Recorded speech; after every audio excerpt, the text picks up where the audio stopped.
Konnichiwa. It's spring, and some of you know I just returned from a trip to Japan, and I started to make a blog post about my travels, and I realized it would be more fun to just kind of tell you about them, just kind of in a free-flowing ramble. However, my friend, Matt, AS Matt R, in fact, recently went to Japan and he put together a really lovely, relaxing, interesting video about his trip to Japan really recently. And so I didn't want to just steal his idea at all, since he did it so beautifully. So I asked him, if it would bother him at all if I kind of did the same thing. And he was so gracious and said, no, you should do it. I want to see. I want to hear about your adventures and see your pictures and stuff. So if you like hearing about people's travels, or if you like Japan in general, I would highly, highly recommend going to AS Matt R's channel and watching his. I'm sure it will be more interesting probably than mine, because he just did such a fantastic job with it. So I'll put that link in the description, and I highly recommend it. And it was really instructive for me, because I was planning a trip when he went on his, so a lot of his advice was super useful, so thanks, Matt. And like I said, I hope it's okay that I'm kind of doing the same thing, but I highly recommend you all check it out. Without further ado, I'm just gonna get into some pictures, and most of them are just pretty goofy, and it would take so long to tell you about everything I did and felt, so I'm just going to explain a few pictures and kind of tell you a little bit about my trip. So this first one is so weird, but I kind of liked it. So I should also tell you, none of these pictures are particularly like premium quality. They're just cell phone pictures. I'm one of those people who, when I travel, I don't take a lot of pictures. I usually, like, if people around me that I'm traveling with take pictures, I love that, and I treasure them, but I get really wrapped up in just being there. So, these are mostly not my pictures, and they're not like mostly professional quality. They're just kind of celebrating the moment. So this is one of them, and this is Colonel Sanders, and this was, I think, my first night in Tokyo after I'd been on the plane, and I just had ramen in a really wonderful ramen shop, and there were salarymen everywhere, and it was just like, I guess, exactly like I had always imagined it. So, and you get the ramen from, well, you don't get the ramen from a vending machine, but you put your order into what is essentially a vending machine, and then you pay, and then you get a ticket, and that ticket you give to the people who make the ramen, and then they make it for you, and it's heavenly. That's because in a lot of cultures that are very cash-centric, cultures that use cash a lot, they don't want people who are making the food to have to worry about touching money, which can get really dirty. So it's a great system. So I had just had some ramen, and I came across this weird Colonel Sanders. And he's so creepy. And he's dressed up for Halloween, I think. He has like a Dracula robe on, or cape. He has a cape on and a weird hat. And KFC is really big in Japan. It's actually really big in lots of parts of Asia from my travel experience. Just really popular, but also pretty different.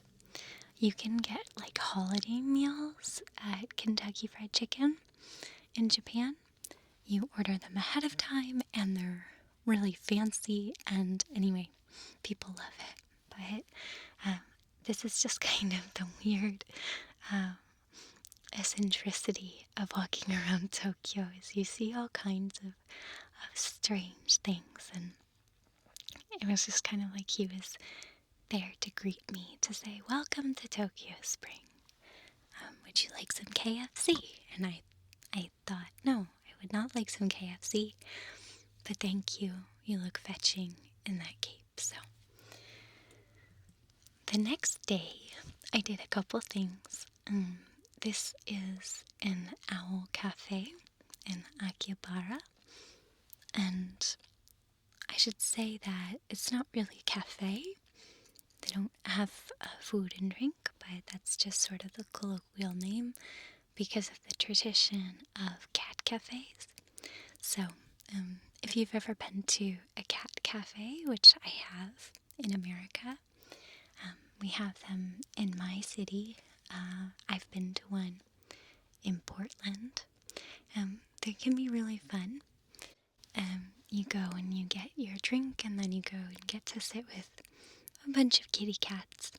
So here, I think it's Akiba Owls in Akihabara in Tokyo, and you get to go in and you get to see some owls and spend some time with them.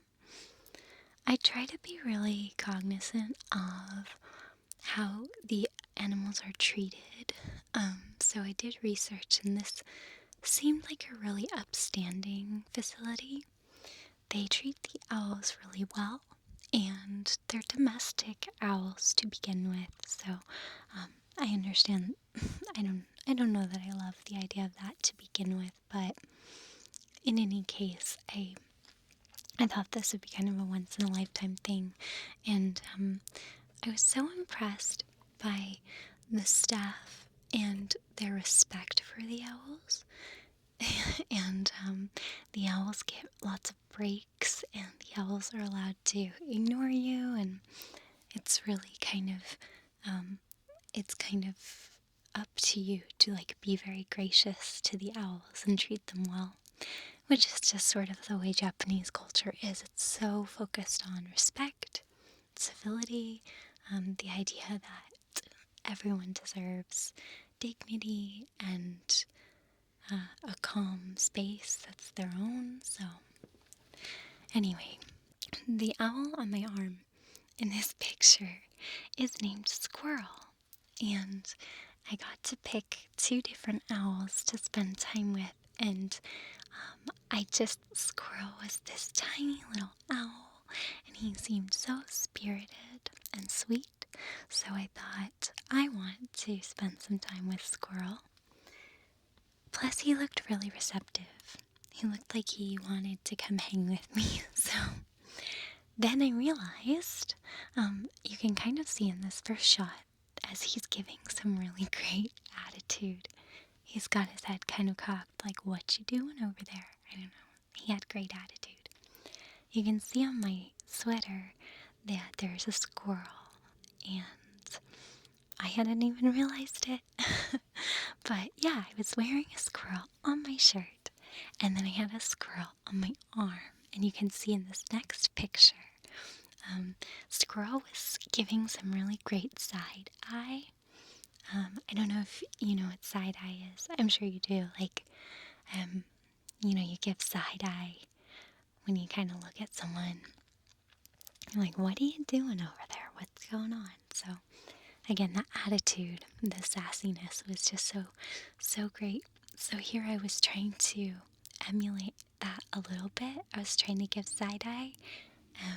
So I learned a lot from Squirrel about how to cop attitude with class. So he was really good at teaching me that. And he was so soft and teeny. And again, you can see he's basically the same size as the little squirrel on my shirt. So, yeah. And this is Kabuki. Kabuki. Kabuki. Some of you know that Kabuki is actually one of my favorite words anyway. I love the way it sounds. Kabuki. Kabuki. Kabuki. Kabuki. Kabuki. Kabuki. It's such a lovely word, and he was such a lovely bird. And furthermore, the second thing I was doing this day was going to the Kabuki in Tokyo. So I was getting ready after this to go spend the day watching some real Kabuki theater. And so it felt once again like fate that I would hold Kabuki. You can kind of see in this picture I actually have a glove on for Kabuki because he's a bigger boy, and he's quite a bit bigger than Squirrel. And Kabuki was just a doll. I loved him. He was so soft. And at one point he was cleaning himself. Cleaning and preening. And he pulled out one of his little feathers in the course of his cleaning. And then he had it in his beak. And he dropped the feather right in my lap. So I took it sort of as a token of our time together. And so I decided to keep it. And I felt like he was giving me a little piece of himself. So, and you can see in this other shot, I was trying to figure out how to do his face. Because Kabuki was also really good at giving some very expressive looks. I mean, most owls are. They just have the eyes and they have the little plumes, and they're so good at it. So he kept looking around at some of the other people and some of the other owls with, like, maybe not arrogance, but maybe cockiness. He was like a little cocky. So I was trying to sort of imitate his goofy little face. So this is my best attempt. It's not, I don't think it's very good, but I tried, Kabuki. I tried. So it was really lovely spending the time with the owls, and I loved it. And from there, like I said, I was off to Kabuki. Now, I'm gonna actually do an entire video about the history of Kabuki theater and a little bit that I learned while I was there, because, and this shot is from a tea house at the Kabuki theater. I went ahead and did something I would really recommend to anyone who's into theater culture, which is I hired a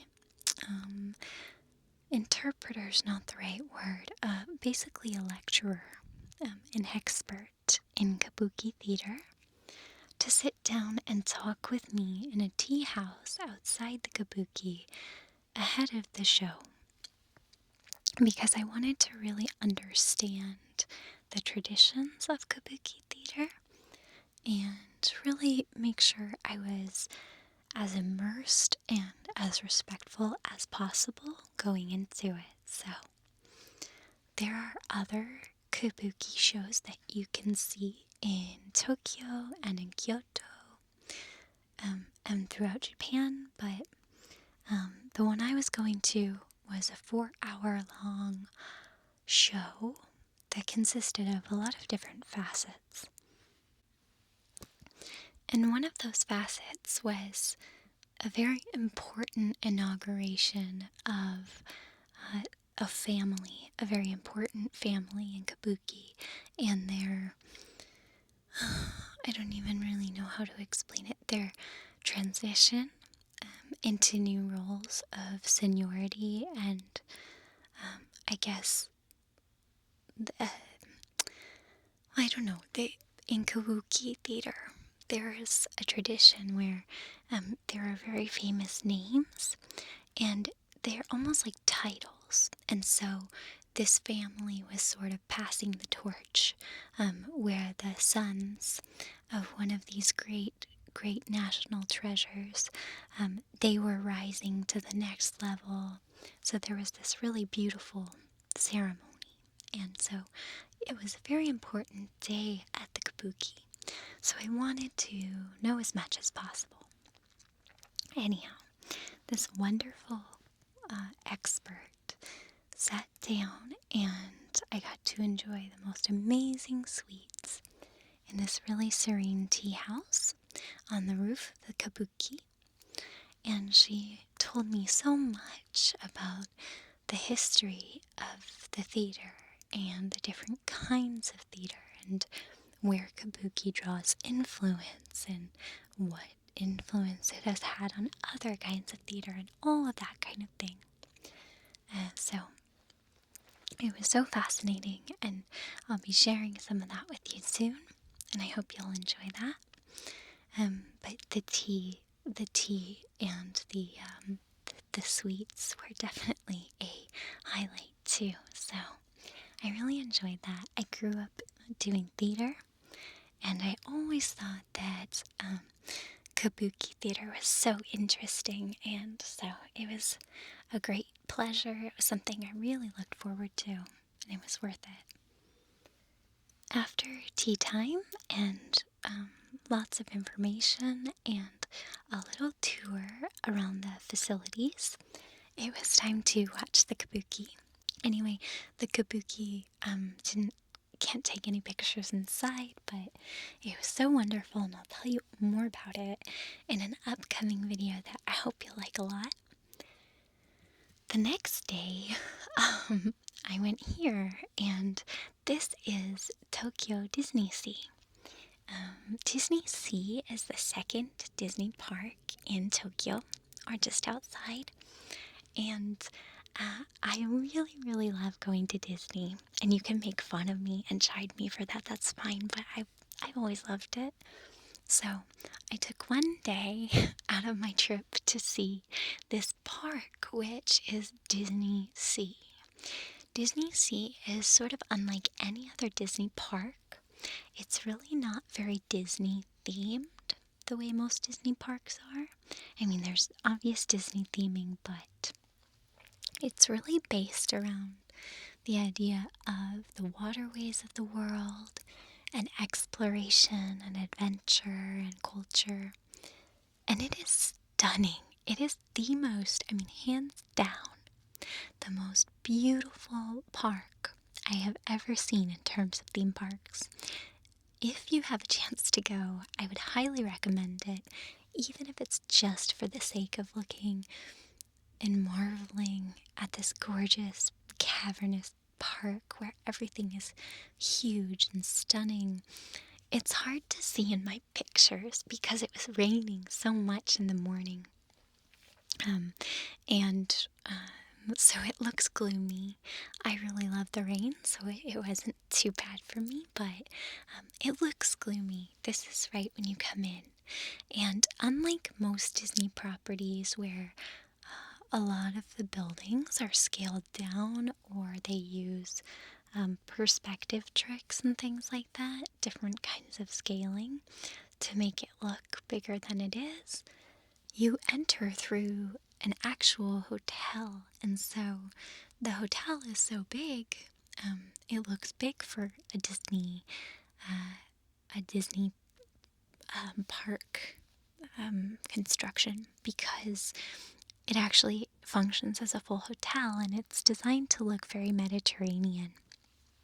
So in order to be consistent throughout the park, they have to scale to that, which is a real scaled, fully scaled level. So everything in the park is big, just big. And you can see in the distance this amazing mountain. It's a volcano, and we'll look more at it later, but that is the Journey to the Center of the Earth ride. I was a really big fan of Jules Verne as a kid, and they really honor him a lot this park, so that was fun for me. But you can see the sea of umbrellas here, and in the distance, that is their version of the Tower of Terror, which is stunning. Again, it's so beautiful. It's huge, and it looks different than any other Tower of Terror, and its story is quite different, actually. They don't have the references, obviously, to the Twilight Zone because it's in Japan, so it's a completely original story, and I won't ruin it for you, but it's really fun. And you can kind of look, here are these Venetian looking canals, and those are fully functional gondolas. You can ride in them, and the boys who captain them are will actually like sing and tell jokes, and you get to see the whole park, and it's really great. I couldn't understand much of what they were saying, although a little. What I could understand was that all of the girls riding the gondola with us were like swooning over these boys who captain the gondolas and sing. So if you live in Tokyo and you're a guy and you want to pick up a lot of girls, I'm sure that you could do worse than being a gondola captain at Tokyo Disney Sea. But again, what we're looking at in this picture with the gondola is the hotel in the background. And so all of those windows are real rooms, and you can see people in them, and they're lit up at night. So not only are they fully scaled, but they give the impression of being populated, and that makes the park that much more magical. You really feel like you're in a functional city. This was at night, so we skipped to night. I don't think I have a lot of pictures from the middle of the day. This is probably hard to see. It's a waterfall with fire. It's a fire waterfall, and there's also fog, and I think that's great. So, this is a ride called Raging Spirits, which is a roller coaster. It's really fun at night because there's this fog and there's fire and water all throughout the track. So the lighting of the attraction really colors the fog. So it's all these different colors. And there's times when it gets so thick that when you're going through it on the roller coaster, you can't really tell what's ahead of you. It's like a curtain of fog. So it's lovely. Again, I never find any of the rides on Disney property to be particularly thrilling. It takes a lot for me to get that kind of adrenaline rush, and I just don't get that from Disney rides, but it's still really fun. They have some fun, creative rides.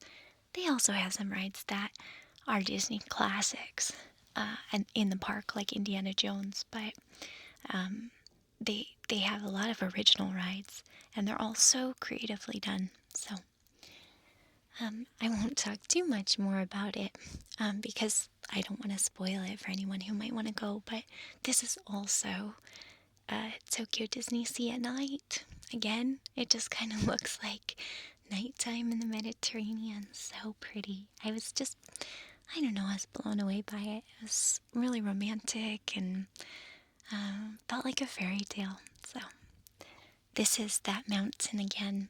Again, the ride inside that mountain is Journey to the Center of the Earth. And this is a castle right outside it. And you can see that the volcano is all these different colors, and there's fire coming out of it and smoke. So, really, really magical place, Disney Sea.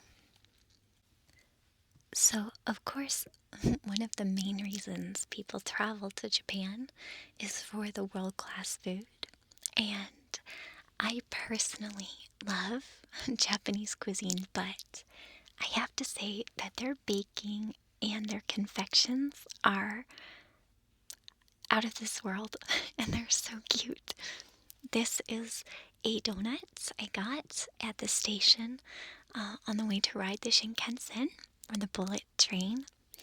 And this is I think he's a little cat or a bear, maybe.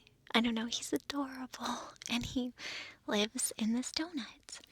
And, yeah, he looks like a station manager. And this was like a special Halloween type donut. I don't know.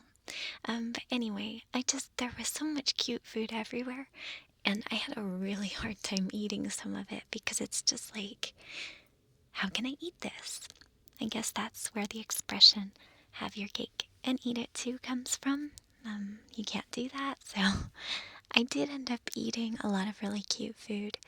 I couldn't bring myself to eat anything that looked like a panda, because I brought my stuffed panda Tamper with me on the trip. I always bring him when I travel, and I felt like he would judge me if I ate anything that looked like a panda. And then I couldn't eat anything that looked like one of my cats. But otherwise, I enjoyed a lot of sweets and a lot of other food too. You'll see some other kind of cute food as I go.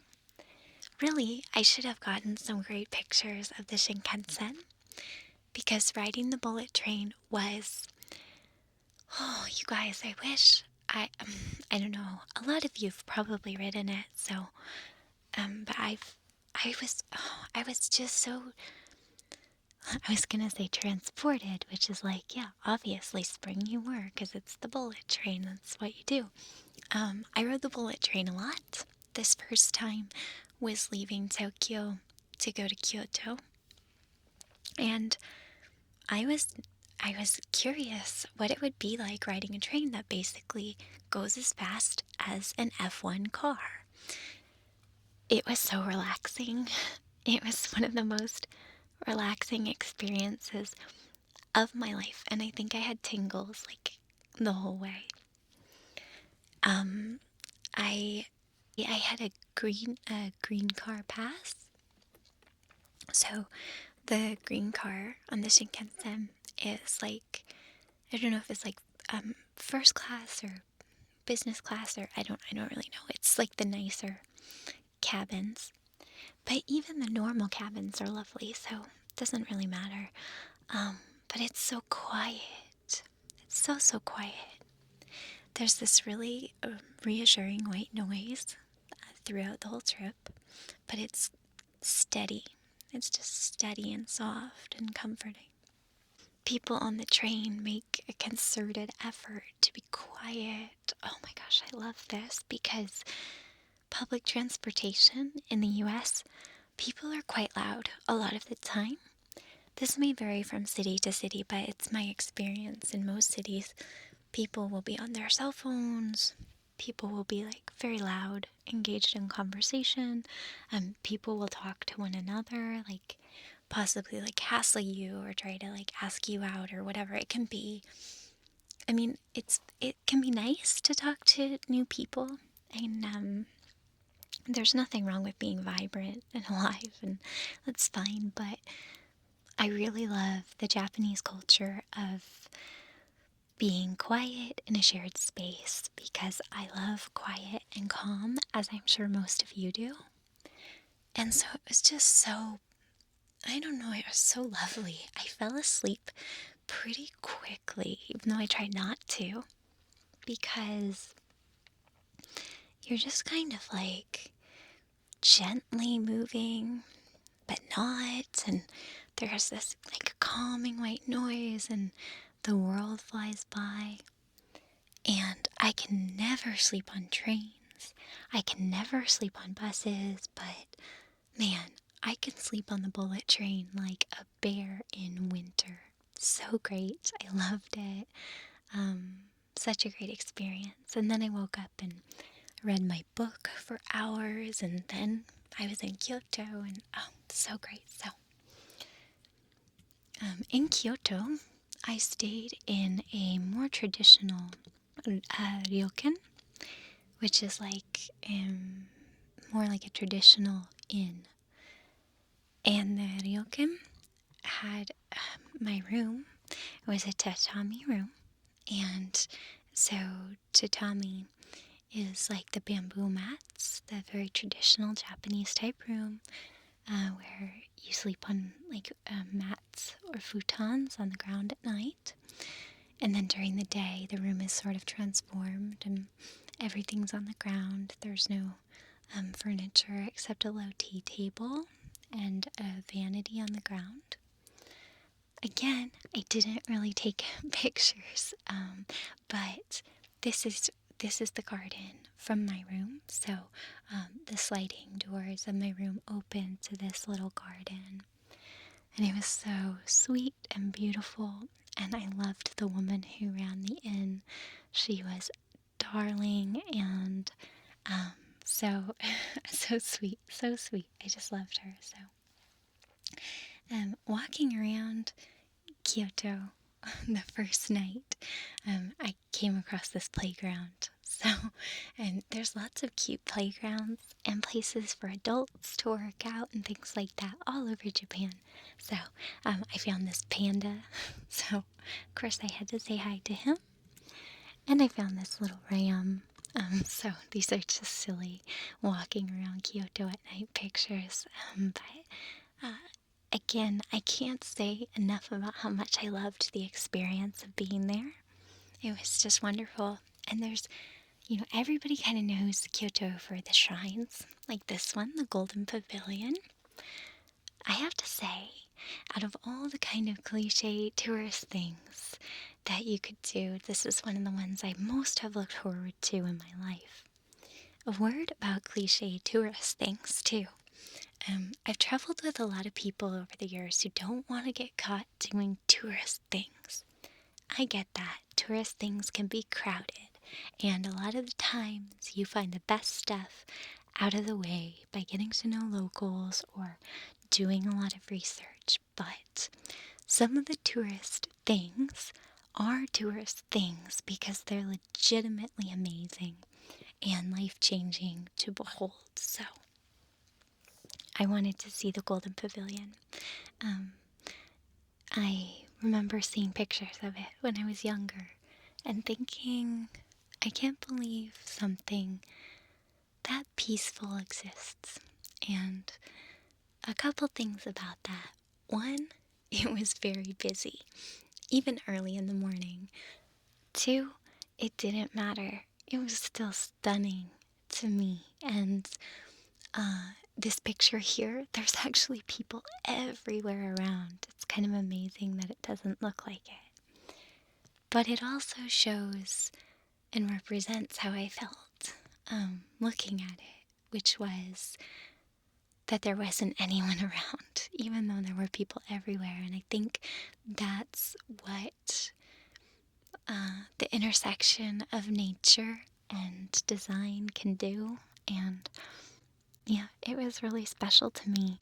And this is just a different view of me looking at the top of the pavilion. And you can see it's gold and has the golden bird on the top. So from there I went to the Arashiyama area where they have the bamboo forest in Kyoto and a lot of shrines and beautiful hills and water, and it's wonderful. So one of those touristy things that I ended up doing was taking a rickshaw ride. And I was so excited because I got the only silver rickshaw in Arashiyama. All the other rickshaws were black, and they had saved this silver rickshaw for me. And that was so cool. I felt really special. But mostly I loved the rickshaw driver, whose name was Kyo. And Kyo was such a cool and inspiring person. He was energetic and also took us to this really lovely shrine, which you'll see in a minute, and was passionate about it. He grew up in the more rural areas and always dreamed of living in Kyoto, and is going to school there now and also works as a rickshaw driver. And he has to work year-round and really intense weather. So in the summer it's so hot, it gets so cold in the winter, and he has to carry people like me around in the rickshaw, but he does it with a big smile. Anyway, here is the bamboo forest. Again, these pictures were taken by Kyo, and Kyo, the rickshaw man, and he took a lot of pride in taking pictures painstakingly so that they'd be really wonderful. And he liked playing with the filters on the phone to try different colors and filters and things. So I loved that. I love anybody who takes so much pride in what they do, and it was infectious. So you can see here the bamboo, how high it grows, and it's very dense and beautiful. This is the temple, and so Kyo took us here, and this temple is, I'm sorry, it's not a temple, it's a shrine, and it's a Shinto shrine. So Shinto shrines are much simpler than a lot of the Buddhist shrines. It was really simple, but it was honoring a warrior who had fought really valiantly a long time ago. And he was a hero to his people. And he fought so valiantly and with so much honor, apparently, that the general who fought against him, when he died, had asked to be buried next to this brave warrior who he actually defeated. So just outside of the shrine, you can find their tombs, or the burial site, and they're buried there together. They never met each other, and they were enemies in battle, but they respected each other. And Kyo told this story with a lot of sincerity, and it was just very moving to me. So, and you can just see how beautiful it was there. Now, this was one of my favorite places in all of Japan, and it is the Inari shrine. You may have heard of it or seen it or been there. The Inari shrine is recognizable for all of its thousands of vermilion Shinto gates, and there are just thousands of them on this mountain approach, and they're sort of a favorite place to shoot pictures and movies and things like that. And they are breathtaking, but the main reason I always wanted to come to this shrine is because it's protected by foxes. It has fox guardians, kitsune. And I love foxes, you may know this. So I always wanted to come see the fox guardians and the kitsune guardians. And here's one of them. He's the one he has a little ball in his mouth. The other fox has a key to the granary in his mouth. Inari was a kami of rice and the harvest. So the shrine is kind of celebrating rice and harvest, and most shrines have sort of specific things that you can go there to get blessings or to sort of pray for. So this one, you can pray for literal things like a good crop and enough food for your family and prosperity and that kind of thing. But you can also pray for things like fertility, because you can kind of see how that translates from having a good crop or like yielding, having a fertile field or whatever. So those are things that people come here to pray for. And the foxes protect and act as the familiar for Inari. And I went at night, and again, kind of regret that I don't have better pictures for you, but you can always look it up online. But these gates go all the way up this mountain approach, and it was sensational. I felt like I was in another world, and like every one of these gates took me further and further from the real world and into someplace magical and mystical. And it was dark and just barely raining, So there is just this like pit pat, of rain and just quiet mountains. And I didn't climb all the way to the top of the approach. I hear that can take hours, and it was late. But I wish I had. I wish I had come more prepared and earlier, I guess. Although coming at night, like I said, was spectacular in its own way. There weren't that many people around, and there were places you could kind of wander that were spooky and exciting.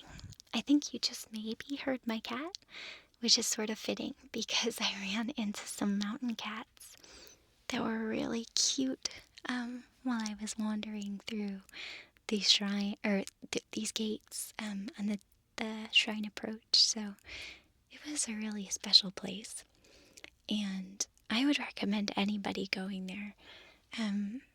It's so specific. I just can't imagine anywhere else on the planet that feels quite the same. So, and the Vermilion Gates are really they're so they're so bright, and at the same time they just begin to feel like part of the forest. Again, it feels like that Shinto marriage of the earth that's there and what you bring to it. And I don't know, it was special.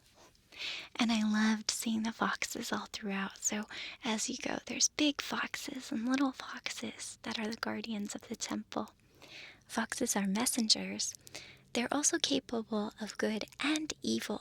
So they're an interesting messenger and familiar for Inari. So anyway, the Inari shrine, or the Fushimi Inari shrine, is really neat and worthwhile. Just south of kind of the main area of Kyoto, and just to go and walk through all the torii gates and make sort of a pilgrimage in a way, a small little pilgrimage. Is special. It feels not just like a shrine, but sort of like a passage, like almost like a little spiritual journey, you can say. So, it's quite magical. From there, I went to Gion, which was the next day I spent. And Gion is a district of Kyoto, and it dates back so long, back to the Middle Ages, I think.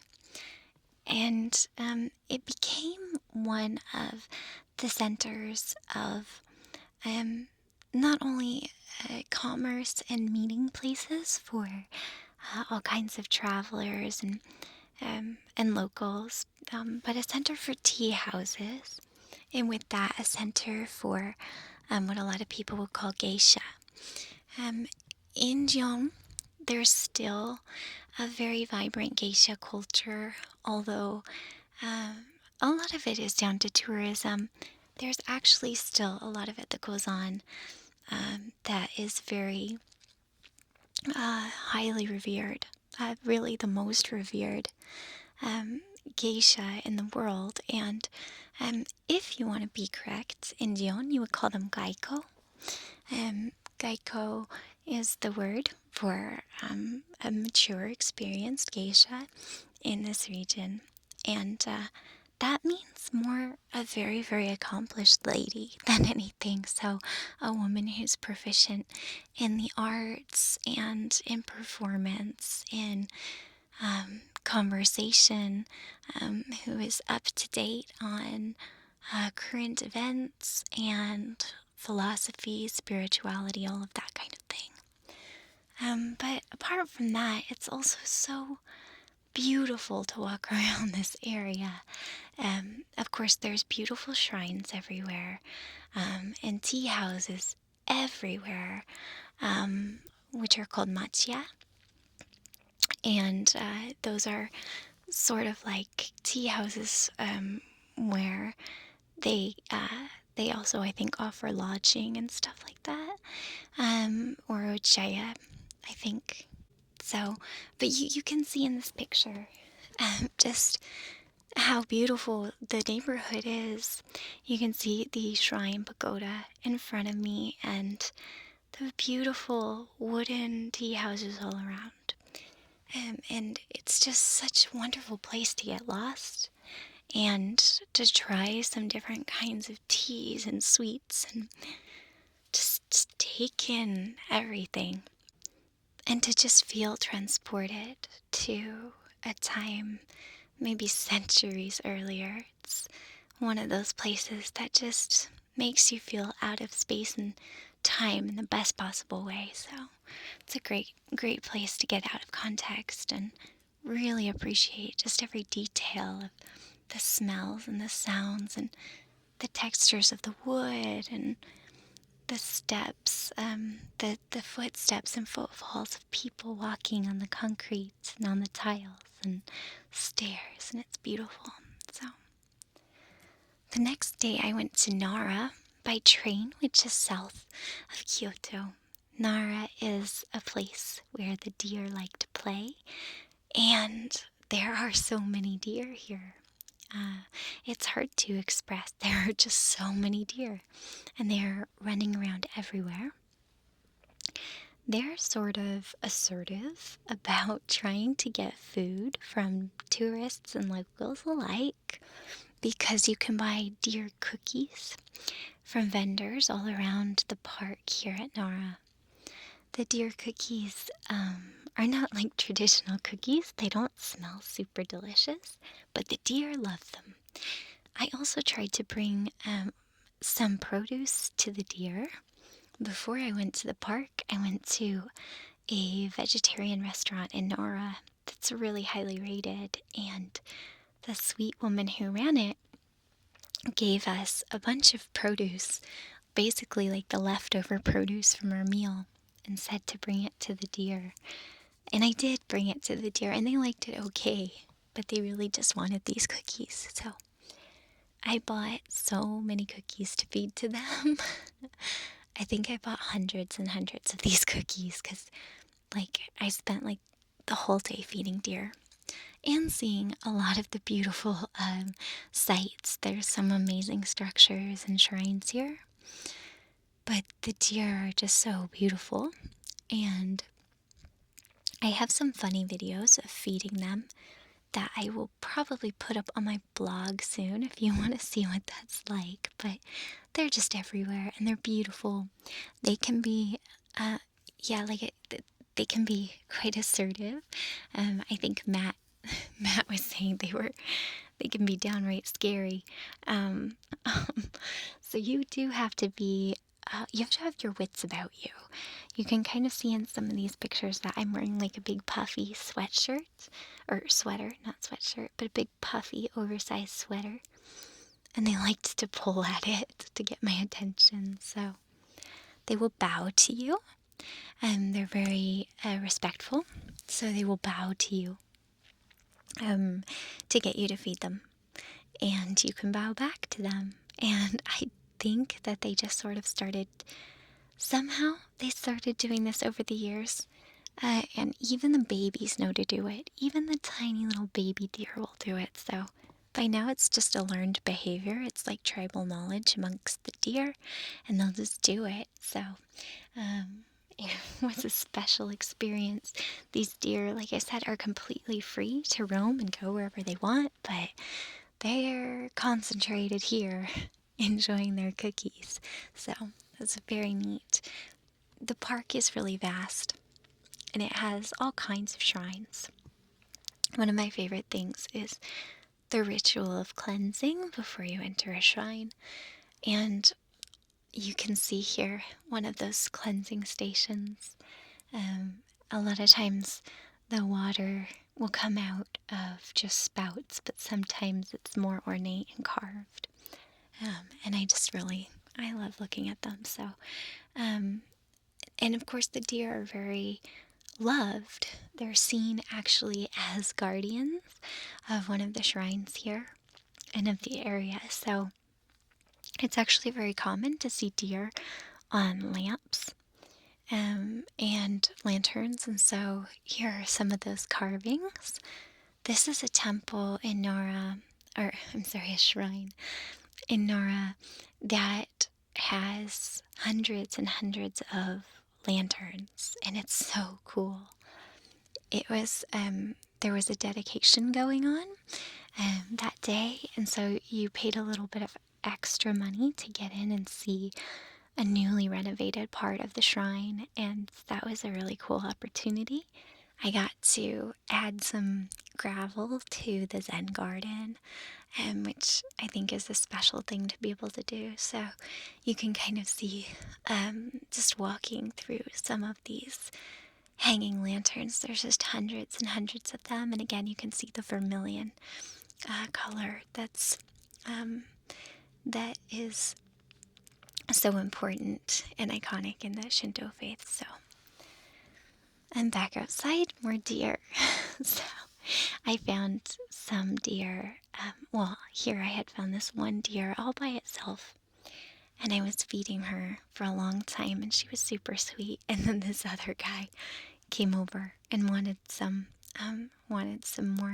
cookies too, and got a little bit more aggressive. So, but it was nice. It's nice to just be able to like be in the forest feeding deer. You sort of feel like you feel sort of magical. So back in Kyoto, I got to see this really wonderful parade. I think it's an annual event, and the woman who ran the ryokan gave us some special passes to sit in this cool section at the front of the parade and see all of these costumes and characters from the history of Kyoto. And I really loved this. I love costume and design, and so the colors were inspiring, and I loved to see the pride and dignity of all of the people playing all of the characters. I think the parade lasted for about 3 hours, so it was like the entire history of Kyoto, and it was such a privilege to be there because it seemed like it was mostly locals, and I got to meet some really lovely people who were just so sweet. I saved some seats for some people, and they went and bought me like little treats just to say thank you, which was really, really kind and so unnecessary.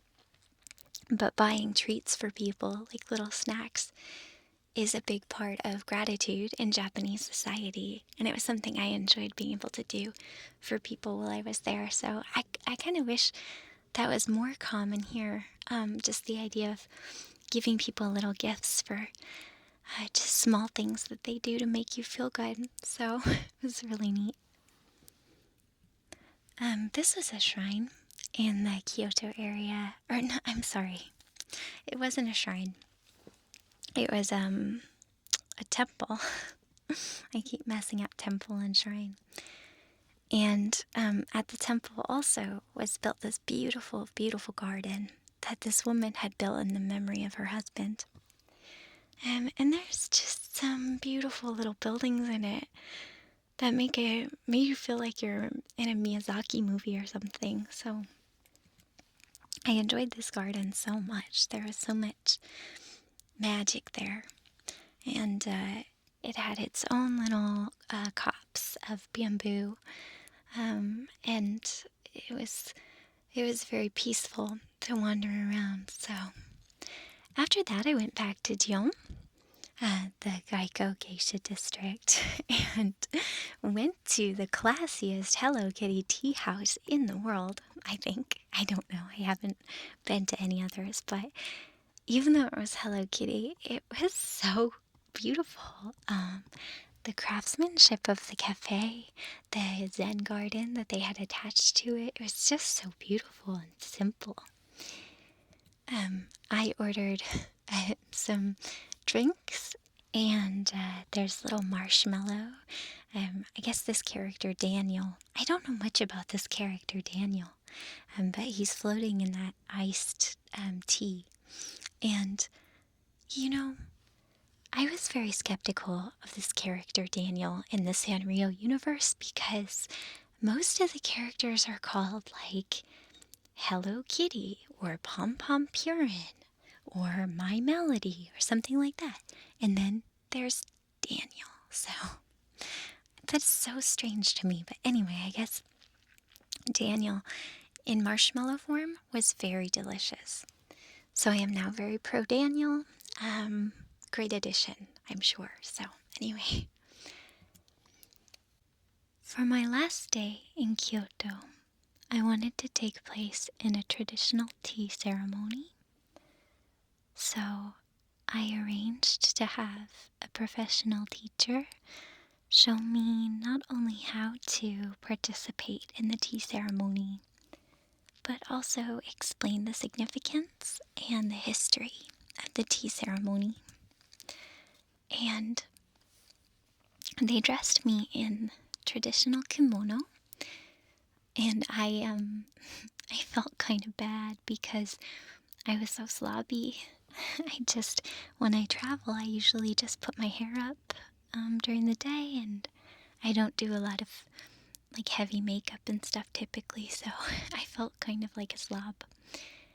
But they were so wonderful there, and it was exciting to be dressed in the kimono and to just understand a bit of the process.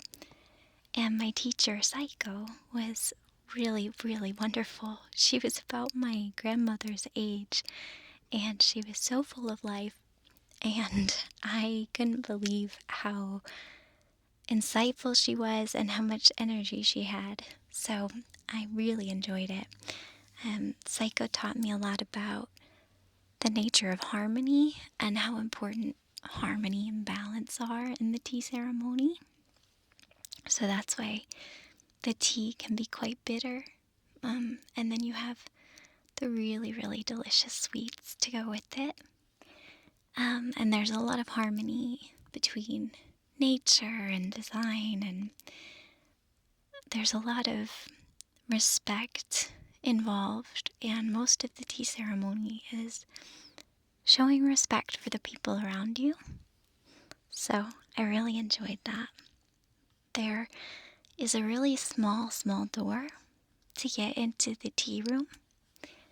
And the reason that the door is so small is because traditionally, when samurai would enter the tea room, Saiko said that they didn't want them to bring their swords in. You can't bring your sword into the tea room.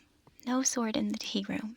Saiko also said that there is no Michael Jackson in the tea room. I think she meant like loud music and stuff, but it was really cute because she kind of like smiled. No Michael Jackson in the tea room. Anyway, instead of swords, samurai would come in, and since they had to get through such a small little door, they couldn't bring in their swords. So they would use fans instead as a symbol for the samurai sword. So I learned a lot of interesting things, and the most important, I think, was a saying that she taught me, which is Ichigo Ichii, I think. Ichigo Ichii. Ichigo Ichii. Which people who actually speak Japanese can correct me. I'm sure I'm not saying it quite right. Basically, that each encounter and every moment is so specific and unique that it will never happen again. So when you go to the tea house and you enjoy the tea ceremony and the tea and the company, it will never be the exact same way again. You'll never have the same weather, the same circumstances, and because of that, you should treasure it. So she says, Ichigo Ichii, treasure every encounter. And I thought that was a nice takeaway. So after enjoying my tea ceremony and learning quite a bit, I went to one of the most famous temples in Kyoto called Kiyomizu-dera. It's a Buddhist temple, and you can see it. It's so lovely. It is actually a UNESCO World Heritage Site, and it was opened in 778 AD. So it's been around. It's been around. And it's just pretty breathtaking. You may have seen pictures of it before because it's quite famous. They, when they built it, they made this really, really big stage where people could come to worship. Pilgrims could come. And they made it as big as possible to accommodate as many people. So it was funny because I've seen these pictures that look sort of like this of me looking out over it, or this next one where you can see it farther off into the distance like that. And I've always thought of it as kind of floating on the treetops, so I didn't realize, because you walk in and the entrance is actually the main temple. So I was standing on the stage and I didn't even realize it till I looked down. And then I thought, oh, I'm actually right here already. But the whole compound of the temple is quite beautiful. And like I said, the large stage seems to float on the treetops, and it's almost like standing on these tree-like pillars, So it's pretty different than most temples, and it gives you the chance to experience it from a lot of different levels. So you start up on the stage, and then you can wander, and you can go kind of in the hills and across the bridge, and there's also little auxiliary temples and things like that, and shrines. So I enjoyed the fact that you could see this temple and its beauty from so many different places. And I think it was just in Japan, it's just the beginning of their autumn. So you can just see a couple little leaves are changing colors, but I think in a couple weeks it's going to be really, really colorful with all the autumnal reds and browns and yellows and golds. So I'm sure that's breathtaking. It was beautiful. It was such a nice way to conclude my time in Kyoto. I also went up north of Kyoto by train to a little tiny city in the mountains called Kuruma. Kuruma is a mountain town, and it's just this beautiful halcyon dream. It's quiet, and it's kind of like a town that might be in a Harvest Moon game or something. This is just a creek running along it, and the whole town is kind of built along this creek. And it's just kind of this wandering line of calligraphy that becomes this town. So there's a temple there, and actually the day before I was there was a huge fire festival. I can get really anxious in very, very dense crowds, so I didn't end up going to the festival the night before. I think it gets super crowded, but I loved being there the day after. It seemed like the whole world was asleep, so whenever I see something really peaceful and bucolic, I sort of store it in my mind, and I return to them in times of trouble, just for kind of like meditation or imaginative journeys, So I think Kuruma is one of those places where I'll be able to return in my mind when I need to just feel calm and feel the cool mountain air, and just hear the babbling brook going by. It's so beautiful. And I probably needed a little bit of that peace of mind because I went to Hiroshima the next day, and I went by Shinkansen, so I got back on the bullet train from Kyoto to go to Hiroshima, and it was very powerful for me, as it is, I'm sure, for everybody. And the pictures I've chosen to show you here are actually really soft, I think, and this shows, you can see this was actually taken from the museum, right by the Peace Monument, and it was right at twilight, and the sun was setting, and I was having a really, really hard time keeping it together emotionally after going through the exhibits because they're pretty graphic. And I think they should be. I mean, I think they need to be real. And a lot of them show artifacts which are the clothes and uniforms of school children who mostly were killed in the attacks, the bombing. And seeing them and reading the stories of the individual children was very difficult. So when I emerged from the exhibit, and I saw, you can see, these are school children, just throngs of school children, and they're headed toward the Peace Monument. And I started to cry pretty hard. But I turned around to a window, right where this picture was taken. And I looked at the kids, and you can kind of hear them through the windows. You could hear them kind of laughing, and it was cathartic, I guess. I don't know if that minimizes it, but I cried, and then I went outside, and it was such a beautiful night, as you can see, and walked around the city. And in these pictures, you'll see what they call the bomb dome, and that is a building that still stands, that was not demolished, even though it's very, very close to the ground zero of where the bomb exploded. And you can see it here in the night as the lights kind of go down, and I don't know, it was quite beautiful and quite serene. And afterward, I didn't feel like I could eat, but I had promised to go try okonomiyaki. I think okonomiyaki.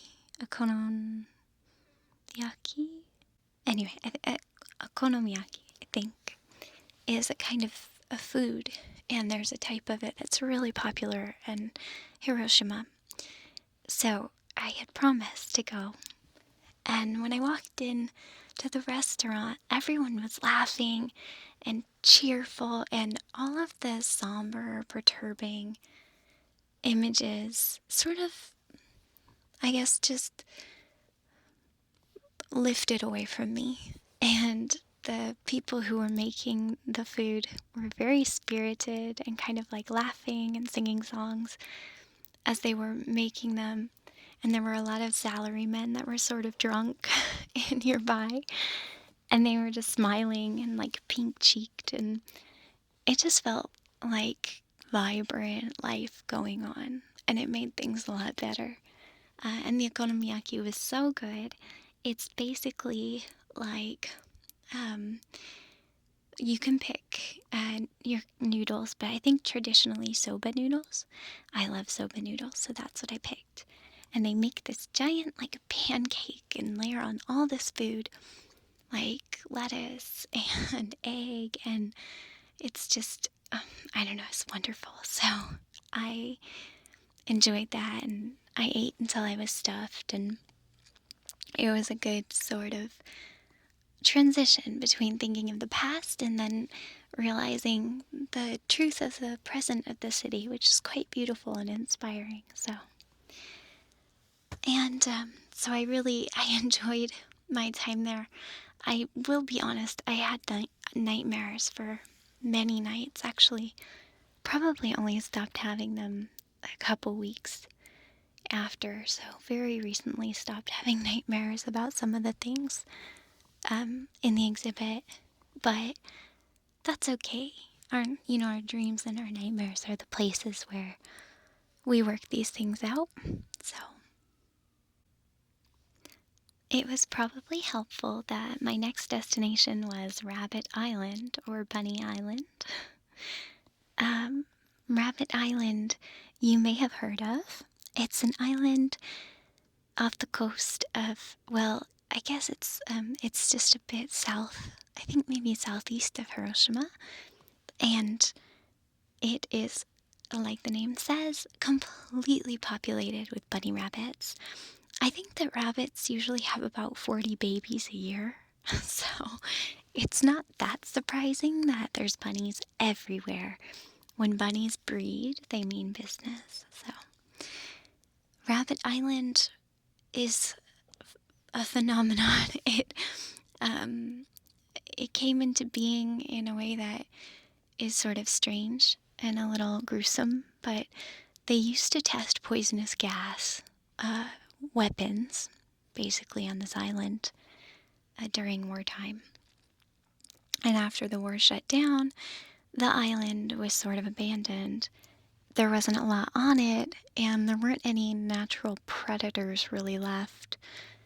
There's a lot of murkiness around why the bunnies came to be there and some of the activities of the island, but we do know that they were testing, poisonous gas weapons, and there are still little museums and things on the island and dilapidated old buildings, things like that. And they're very honest about the fact that very bad things happened here. Nobody's proud of it at all, and they never want it to happen again. So they haven't demolished those things. They want very much for people to have a somber reminder of the past and why it's important not to go that way again. So there's this sort of fairy tale version where some school children on a field trip brought bunny rabbits to the island for some reason. And then the bunnies, of course, just did what they do and started breeding. There's also maybe a more believable version of the story that the bunnies were actually escaped from testing. And so the ancestors of these bunnies may have been test subjects. Either way, again, looking at the present of it, it's actually quite this beautiful place. There's a little resort on it now, and it's still rampant with school children. There were so many school children while I was there. And I stayed one night on the island. The resort is traditional tatami style, and there's little onsen on the property, so I got to practice onsen, or hot spring bathing ritual for the first time, which was scary, and I'll talk more about that in a minute. But it was like a dream. It's been a dream of mine for a long time to go to this island, so I posted a little bit of me feeding these bunnies on my blog, springbokasmr.net, if you're interested at all. I don't know, it might be boring, but for me, it was one of the best days of my life. And I was actually for a while openly just sobbing again. I cry a lot. I was just sobbing out of happiness as these bunnies crawled on me. So you can buy little pellets of food to bring to the bunnies before you get on the ferry to go to the island. But you can't actually buy food on the island, which I think is good. I think they do a lot to make sure the bunnies are safe and not overfed and not over-reliant on people. They have lots of rules enforced about, not encouraging people to pet or feed bunnies on the roads or give them attention there. They don't want the bunnies on the roads if possible. Although there's really very, very little traffic. There's maybe a couple little shuttles kind of rumbling around the island from the ferry dock. But that's about it. So the bunnies are quite happy. And they were happy that I also brought them some fresh produce. So I brought them some bunny salad, and they really liked that too. Anyway, I made a lot of friends, and you can see at one point the bunnies were even running down from the hills. They'll come up out of the dirt. There's like little burrows everywhere, and you just never know. They just come out of, they're everywhere. They'll just appear. So they came out of the woodwork, and I was so happy, and they crawled all over me, and it was a dream come true, and I'll never forget it. And I was like rapid fire naming a lot of them, getting to know them, and of course, it's probably not a surprise. Once again, I kind of teared up leaving on the ferry to leave. I was very sad, because the bunnies were just so beautiful, and it was a once in a lifetime treat. So from there, and if you look at a map, this was not an easy journey. I went to a place called Kinosaki. Kinosaki is up in the mountains, and it's actually very far north compared to everything else, so I did a lot of backtracking on the train and ended up taking a lot of trains that were local and small and just kind of rumbling through the mountains again, which was great. It was right up my alley. And Kinosaki is just a small little town. They call it Kinosaki Onsen. I'm going to do a video about Kinosaki Onsen so you can kind of learn all about it, because I don't know if there's any place on earth that's just like it. So I'm going to do actually a little bit of a role play very soon. So I hope you'll like that, and I'll talk much more then, obviously, about Kinosaki, and you can kind of learn.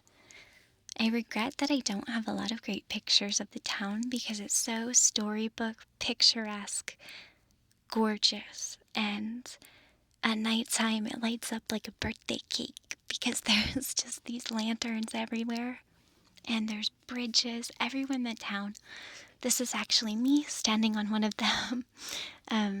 This is my cat-shaped umbrella, and anyhow, but that is me, and it did rain lightly when I first got to Kinosaki, which I loved. It was gentle rain and really soft.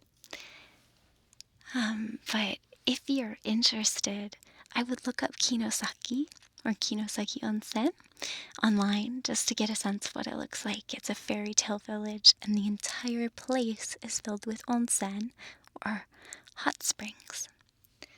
And the hot springs are all different. Some of them are in cave-like settings, so it's like you're in a cave in a hot spring.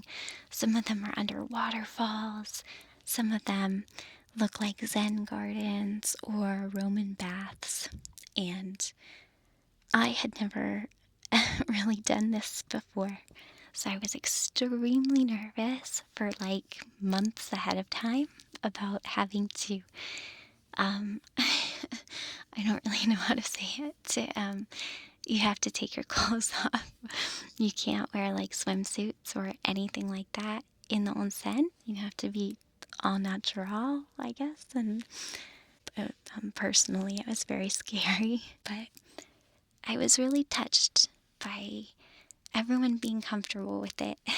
And I thought, I don't know, there were like women at the onsen together, just talking and laughing. And I thought that for both men and women, I think it's a really good thing. So I enjoyed that, and I think I challenged myself a lot. And as someone who's always had body image issues, like, it was really instructive for me.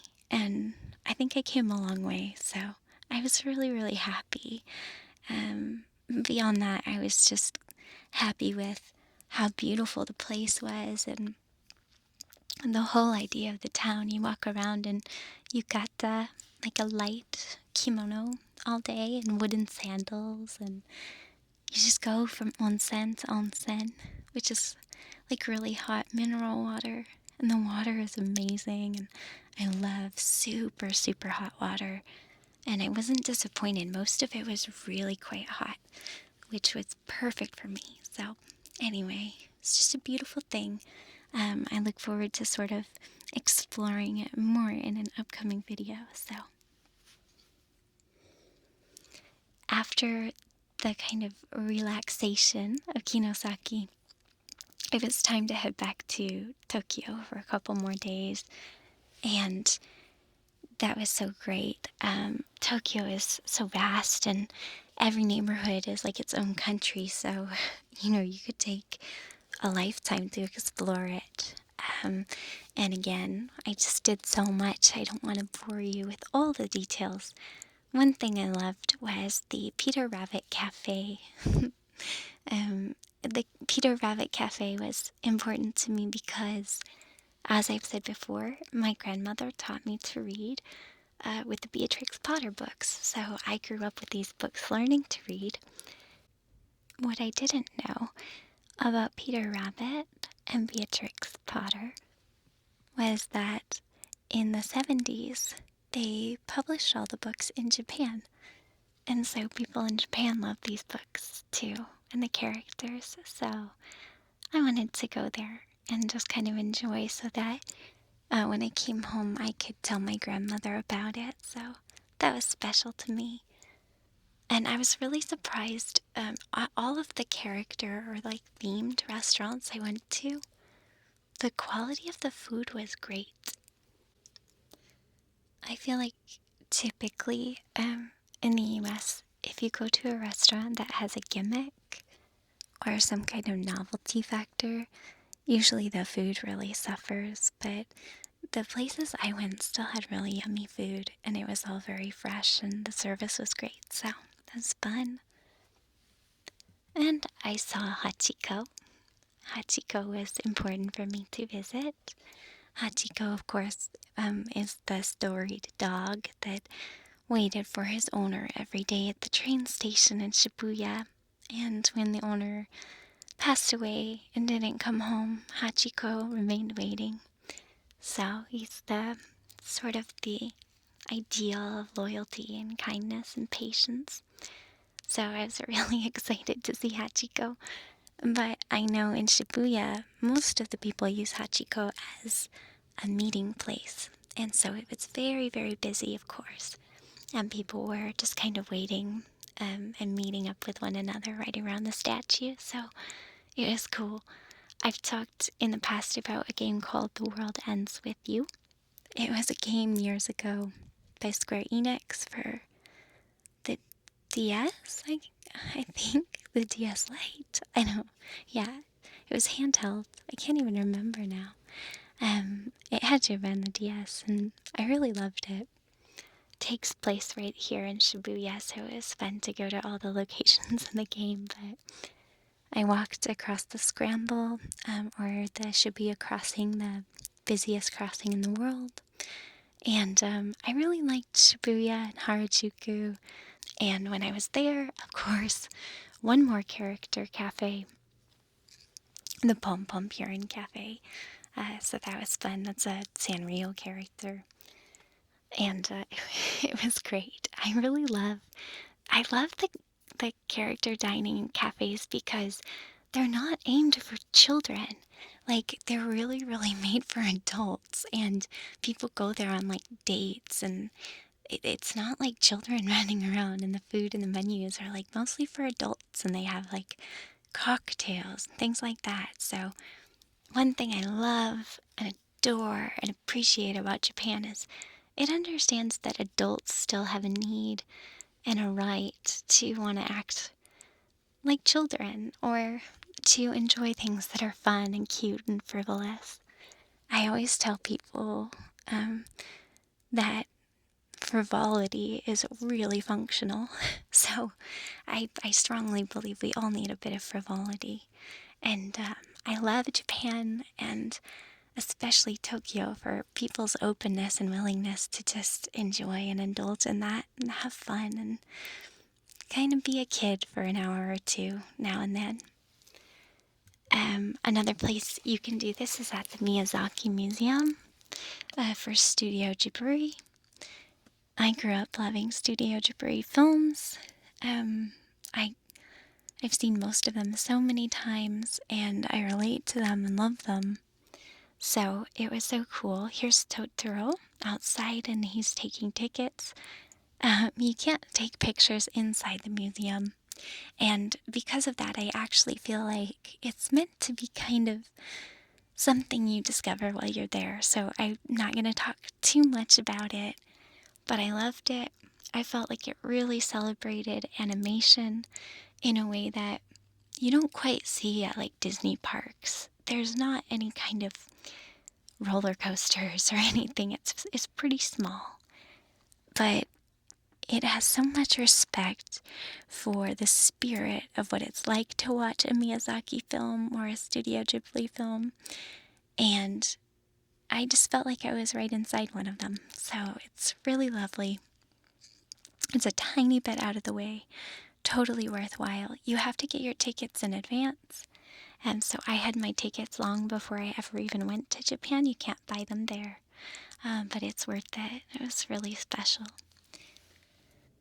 I finished my travels in Asakusa in Tokyo, and I went back to staying at a Western style hotel after many, many nights sleeping Japanese style in tatami rooms.